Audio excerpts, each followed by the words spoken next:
the famous or infamous word, at home is haram, forbidden, but jihad abroad is possibly halal. And here I'm referring to a scholarly piece of work that deals with the so-called success story of the rehabilitation program, which has been studied by Roel Meyer, an independent scholar of Islamic intellectual history. And he demonstrated that the so-called humanitarian program that we call the rehabilitation program, that Britain got very excited about, and the United Nations and many others, is actually not that successful, and it is not that humanitarian, because it has not resolved the contradiction between halal jihad and haram jihad. Let me conclude now. Saudi Arabia is an authoritarian regime and draws on Islam and culture to justify a wide range of abuses. Let's not let oil, strategic location, opportunities for trade, weapon purchases, investment, and so-called sovereign funds blind us from the reality of this regime.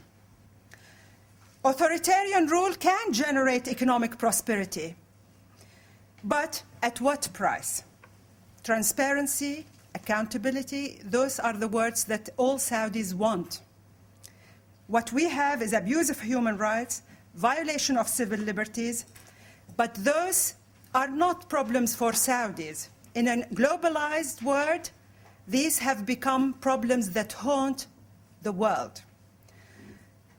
Generating terrorism, yes, because the Saudi regime suppresses every other opportunity to express opinion. For political participation, we do not have that, and therefore people have resorted to violence. They have resorted to violence because they have not been given the opportunity to enjoy some of the basic human rights. This terrorism had come to haunt us everywhere. It is thanks to the fact that Saudi Arabia had a ceaseless quest to establish itself as a kingdom without borders. Thank you.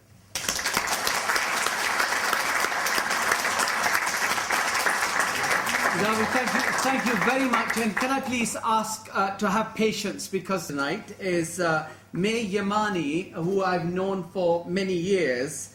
She's an academic, an author. She was working for Chatham House and Carnegie, I think, last in Beirut.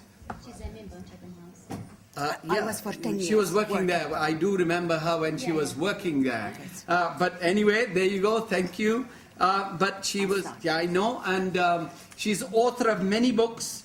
And her latest book, Cradle of Islam, The Quest for an Identity in Saudi Arabia. Ladies and gentlemen, please welcome May Yamani. Thank you. Thank you very much for giving me this opportunity to speak on this very important topic.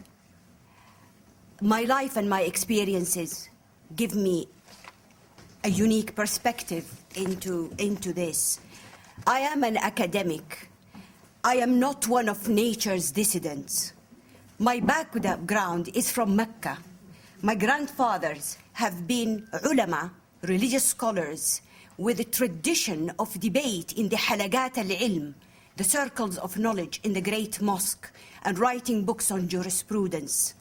My father is also a lawyer, and as he also was instrumental in Saudi Arabia's oil policy for decades. So I am the daughter of that land. And now, as word went around that this debate on human rights and civil liberties will be taking place, I received emails from ordinary Saudis, some my former students in the days I was a lecturer at King Abdulaziz University in Jeddah. These are very moving messages, heartbreaking. I was asked to be their voice with you today. I should tell you with all candor that after the publication of my book, Changed Identities, The Challenge of the New Generation in Saudi Arabia, published by Chatham House. It was a collection of interviews with the young voices of young men and women and their frustrations, their hopes. As an academic, I thought that such a book would be useful to the authorities, especially if they were interested and concerned about reform and the opinions of their youthful subjects. But I was told by the Saudi authorities that I would need to go through re-education. Re-education in the kingdom is in the hands of a very secretive judiciary. For information on re-education, you can see reports of Amnesty International. After my book, Cradle of Islam, The Hijaz and the Quest for Identity in Saudi Arabia, a book was published by the Saudi Ministry of Interior entitled Mughalatat Mayyamani, The Errors of Mayyamani, which list all my errors, and I'm sorry, I don't want to mention them, may be too shocking in this beautiful room. I know Saudi academics who, for writing one article, received 60 lashes, considered by the authorities as a deterrent. I have written dozens of articles and published books. In addition, so I don't think I have the back to absorb the beyond 60 lashes deterrent. 1,000 lashes is not an uncommon sentence for authors, broadcasters. For example, in the case of Abdul Jawad, what I'm going to do is, may I please, I brought some information with evidence and names that will be distributed because of our short time, and I'm sorry I did not have time to translate it from the Arabic. Sorry for those who don't speak Arabic. Now, so now that I have given you my credentials to serve as the voice of Saudi Arabia's silenced intellectuals, let me outline their concerns and their fears. Some individuals are known to you, and others, they don't want to be identified for obvious reasons. When they speak of human rights, they remind us of the saying of the Caliph Umar bin al-Khattab, متى استعبدتم الناس وقد ولدتهم أمهاتهم أحرارا. Why do you enslave people when their mothers have given birth to them free? The theme of freedom dominates their discourse. There is no freedom of speech. Journalists and academics who breach the red lines of censorship are sacked, banned from writing, such as Wajiha al-Huwaidir, or subjected to flogging, such as Dr. Abu Ruzaiza, imprisoned like Matrouk al-Falih, or even threatened by death fatwas such as Turki al-Hamad. There is no freedom of protest. Demonstrations are illegal. Punishment for demonstrating in the usual jail and flogging, but this is dependent on the mood of the local judge, since there is no penal code in Saudi Arabia. And see the United Nations Convention Report 2009. There is no freedom of worship. Arrests for religious practices that do not comply with the dominant Wahhabi sect also could lead to imprisonment.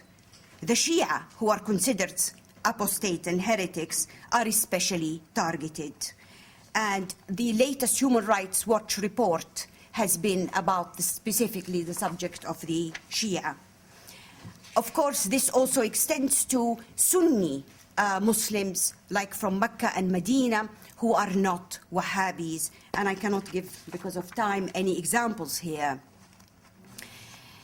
Zainab, a young woman from Medina, wrote to me, no matter how many skyscrapers are built in Riyadh, we are still excluded from practicing law.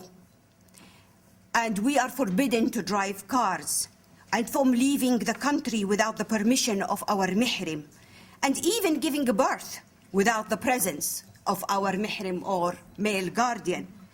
And the Mattawa'a given the right to humiliate us in public and question our Islamic faith. So what is the use of their skyscrapers? They are just artificial monuments in the sand. Fatima from the Ahsa, from Awamiya city, sent me this message. They appointed a woman acting as a minister of education. We would rather drive a car so that we can take our children to school. Anyway, King Abdullah has increased the number of royal pardons, especially in cases that have been exposed to the international media, such as that of the girl of Qatif last year. But royal pardons, in a few cases, in lieu of real reform in the legal system, will not save the thousands